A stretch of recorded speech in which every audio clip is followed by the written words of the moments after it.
Voilà pour l'actualité dans le monde. Vous regardez 64 minutes, c'est l'heure de la une francophone.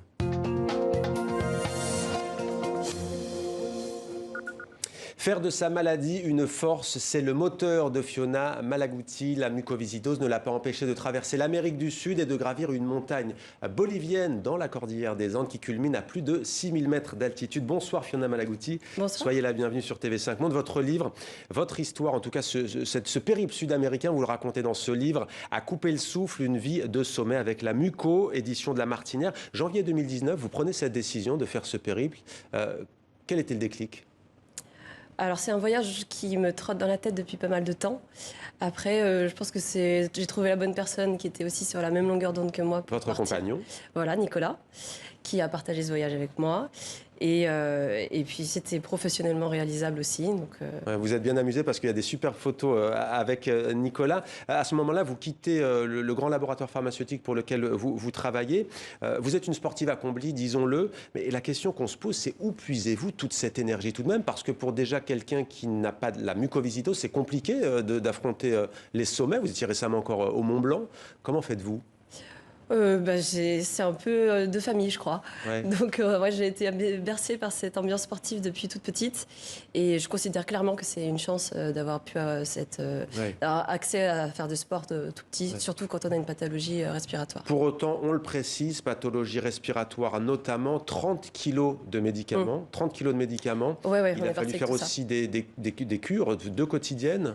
Alors, c'était des séances de kinésithérapie respiratoire, voilà. Et aérosol aussi tous les jours. Donc ça, c'était vraiment très rigoureux là-dessus pour permettre de voyager le plus longtemps possible. Mais si vous le faites, bien entendu, c'est pour vous, mais c'est aussi par altruisme, pour sensibilité sur cette maladie. Ça touche une personne sur 4500 en France, 90 000 dans le monde, dont 30 000 aux États-Unis. C'est une maladie qui n'est pas forcément connue du grand public. Selon vous, pourquoi est-ce important de la faire connaître ? Tout simplement déjà parce qu'elle est rare, qu'il n'y a pas de traitement en 2021. Il y a des super avancées en ce moment qui méritent justement qu'on en parle. Mais voilà, il faut soutenir la recherche parce qu'on en vit quand même. Il y a l'espérance de vie qui est bientôt de 50 ans, donc c'est super, ça a beaucoup évolué. En 1988-1989, vous le rappelez dans le livre, c'était 25 ans. Voilà. Il y a des progrès en plus de 30 ans. Mais voilà, donc ce livre, il est pour montrer qu'on peut faire des grandes choses, malgré toutes ces contraintes. Mais que voilà, il faut en parler. C'est vraiment faire du bruit sur cette pathologie qui est mal connue ou méconnue. Et voilà, pour sensibiliser les gens. Et rappelons aussi qu'on parle d'espérance de vie, c'est une moyenne comme toute espérance de vie. Il y a des enfants qui passent la moitié de leur temps au lit et qui n'ont malheureusement pas la chance de pouvoir se frotter à de telles aventures. C'est quoi d'ailleurs le quotidien d'une personne, d'un citoyen qui a cette maladie ? Alors, je vais vraiment parler en mon nom pour le coup, parce qu'on est tous différents et on est expert de sa propre pathologie. Donc moi, c'est à peu près 3 heures de soins quotidiens en cumulé. C'est le matin, dès qu'on se lève, il faut faire une séance de kinésithérapie respiratoire avec aérosol. De même le soir, moi j'en ai besoin 2 fois par jour. Et c'est des prises de médicaments pour chaque repas. Que ce soit pour manger une pomme ou une raclette, il faut en avoir toujours sur soi. Toujours ces médicaments sur soi. Comment êtes-vous ressorti de cette expérience sud-américaine ? Vous étiez alors en Australie, le Mont Blanc c'était début juin, avec 2 autres de vos copains et copines atteints aussi de cette maladie. Comment êtes-vous ressorti de cette expérience sud-américaine ?